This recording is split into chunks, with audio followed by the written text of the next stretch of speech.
Humingi ng paumanhin ng Pangulo sa mga taga-Marawi sa gitna ng gulo roon. Bayani naman ang turing ngayon sa staff ng Amay Pakpak Medical Center, kabilang ang ilang nagbigay ng dugo para magligtas ng pasyente. Saksi si Emil Sumangin. May bala na namang humaging sa direksyon ng mga tropa ng gobyerno habang nagki-clearing operation. Mabuti na lang at walang nasaktan sa ngayon. Mahigit 300 na ang namatay sa bakbakan habang ang hanggang 500 sibilyang naiipit. Hindi na lang bala kundi gutom ang kalaban. They have started to consume inedible materials like blankets. Yung unang report na nakuha natin is 4 sila. 4 yung kumakain na ng karton. Pareho yan sa dating binanggit ng isang naipit muna sa abandonadong bahay bago nakalikas sa Iligan. Yung karton na, yung parang lugaw na, ay naman ka ng tubig na maliit. I would like to say to the Maranao people that I am very, very, very sorry na nangyari ito sa atin. Sana kung madaling panahon, you will find in your heart to forgive my soldiers, ang gobyerno, pati ako for declaring martial law. Wala akong choice.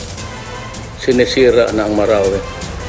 I have to drive them out, but I am very sorry. Sa gitna ng magulong sitwasyon tulad ng inabutan namin sa labas lang ng Amay Pakpak Hospital kanina,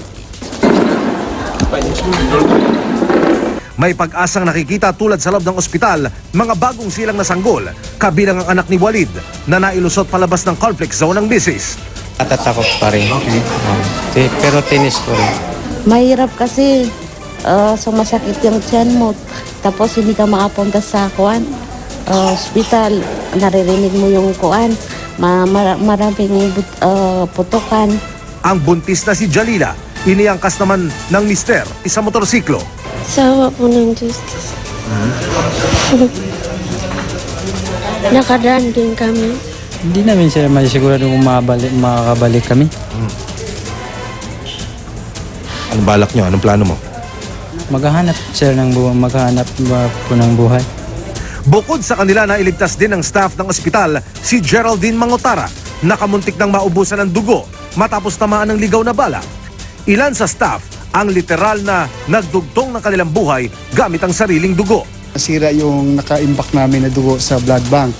So, fortunately, yung isang resident surgeon natin, type B, at saka ako din, type B, sabi namin, okay, walang problema sa blood kasi dalawa na kami na pwede mag-donate. Nailigtas din si Jimwell Rute na tinamaan ng bala sa paa. Naghahanap lang daw siya ng trabaho sa Marawi kaya may mensahe sa mga kaanak sa Pagadian. Pero hindi sila mag-alala yung mga ama ko. Dito lang ako. Unang araw pa lang ng bakbakan, hindi na tinakbuhan ng mga taga-Amay Pakpak ang kanilang tungkulin. Hindi tinanggihan ang sugatang maute na isinugod doon ng mga kasamahan. Alinsunod sa sumpang hindi mamimili ng pasyente anuman ang lahi, relihiyon o politikal na paniniwala. At ngayon, sa gitna ng bakbakan, tuloy ang operasyon kahit ng mangilang-ilang doktor, nurse at hospital staff.